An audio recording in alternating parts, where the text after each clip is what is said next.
유부남, 유부녀인 걸 모르고 만났는데 갑자기 내 애인의 와이프, 남편이 전화가 와서 당신이 만났던 땡땡땡이 결혼한 거 알고 있었죠? 이런 식으로 물어본 후에 상대방이 어부하면서 네 죄송합니다 뭐 이렇게 말하는 내용을 녹음해서 안녕하세요. 이혼 전문 조유라 변호사입니다. 간통죄가 폐지된 이후 상간자를 상대로 손해배상 청구 소송을 진행하는 경우가 굉장히 많이 있죠. 오늘은 상간자 소장을 받으신 분들을 위해 영상을 준비해 봤습니다. 상간 피고 입장에서 궁금해 할 만한 내용들과 제가 진행했던 상간 피고 사건들 중 최악의 모습을 보인 사건을 하나 말씀드리고자 하니 오늘 영상을 끝까지 시청해 주시기 바랍니다.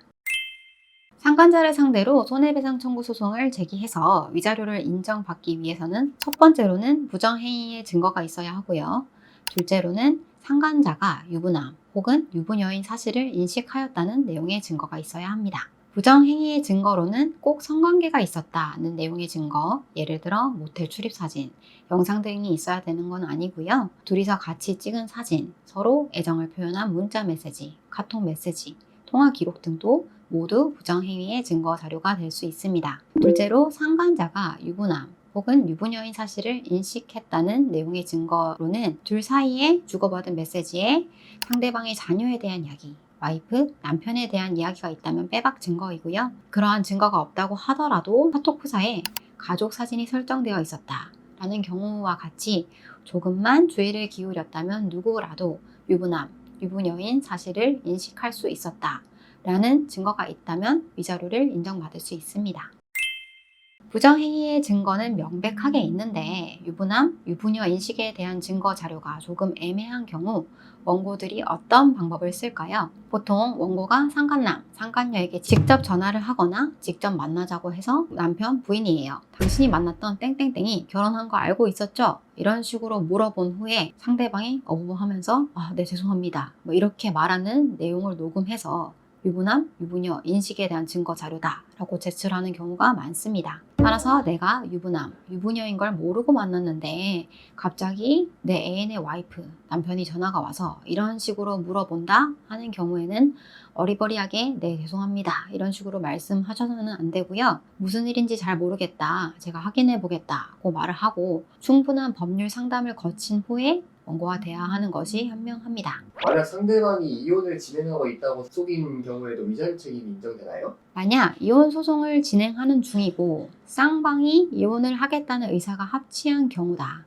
그리고 이혼 소송 진행한 이후에 만남이 시작됐다라는 경우라면 위자료가 인정되지 않을 수 있어요. 그런데 한쪽이 이혼 소송을 제기했는데 상대방이 나 이혼하기 싫어요, 부부 사이 회복하고 싶어요 하는 경우라면 이혼 소송을 제기한 이후에 만남을 가진 경우라도 위자료가 인정될 수 있습니다. 부부 일방이 이혼 소송을 제기한 사실 그 자체만으로 이미 혼인관계가 파탄된 것으로 볼 수 없기 때문입니다. 그렇다면 합의이혼 진행 중이라면 어떨까요? 합의이혼은 부부가 법원에 이혼 신청서를 제출하고 자녀가 없는 경우에는 한 달, 자녀가 있는 경우에는 3달의 숙려 기한을 거친 후 최종 의사 확인길에 출석해서 이혼 의사를 밝히는 경우 이혼이 성립하는데요. 이미 이혼 신청서를 제출했으니 숙려 기한 중에 다른 이성과 만나도 되겠지라고 생각하고 실제로 만남을 가지는 분들이 정말 많아요. 그러나 숙려 기한 진행 중이라고 하더라도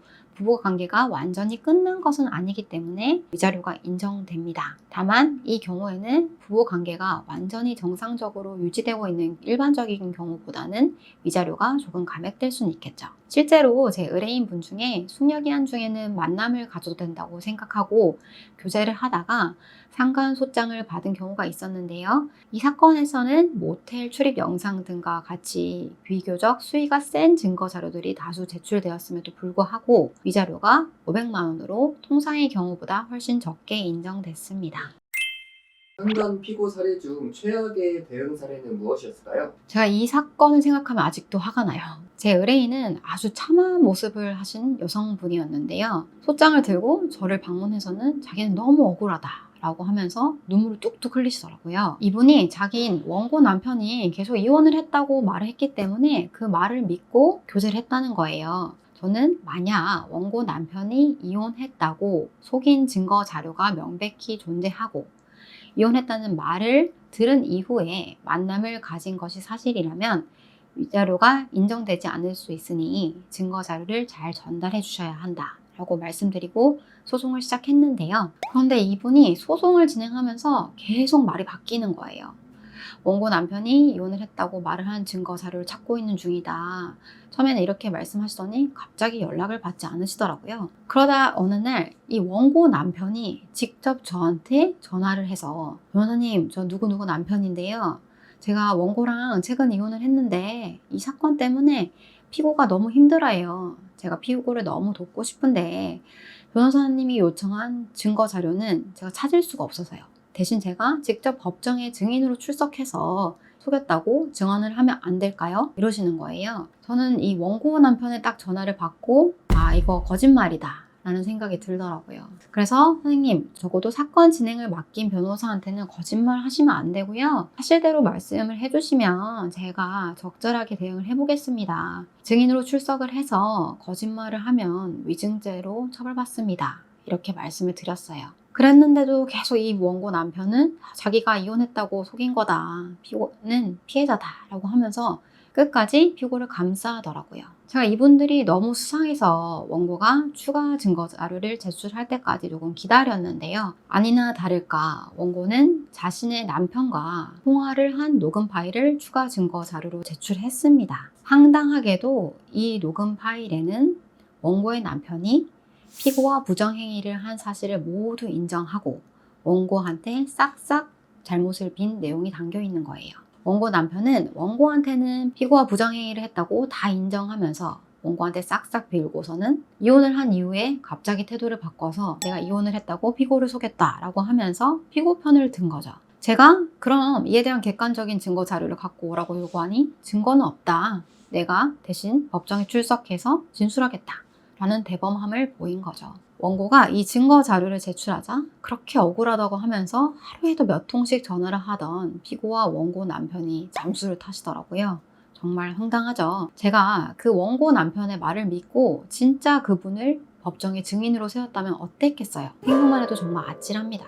변호사는 당사자분들이 어떤 잘못을 한 경우라고 하더라도 최대한 나의 의뢰인이 좋은 결과를 받을 수 있도록 법리를 검토하고요. 사건을 조금이라도 더 유리하게 이끌어가기 위해 고민하고 또 고민하는 사람들입니다. 그렇기 때문에 적어도 자기 사건을 맡긴 변호사한테만큼은 절대 거짓말하면 안 되고요. 변호사한테만큼은 솔직하게 사실관계를 전달하셔야 적절한 대응법을 찾을 수 있습니다. 만약 상가한 피고로서 소장을 받으신 분들이라면 법률 자문을 받아보시고 최적의 대응법을 모색해 보셔야 할 텐데요. 법률 상담을 받는 단계부터 거짓말로 변호사를 속일 생각은 절대 하지 마시고요. 자신의 처한 상황을 그대로 변호사에게 전달하시고 사실관계를 전제로 최적의 해결책을 제시하는 변호사에게 사건을 의뢰하셔야 합니다. 오늘 영상이 상가한 피고로서 소장을 받으신 분들에게 도움이 되었길 바랍니다. 지금까지 조유라 변호사였습니다. 감사합니다.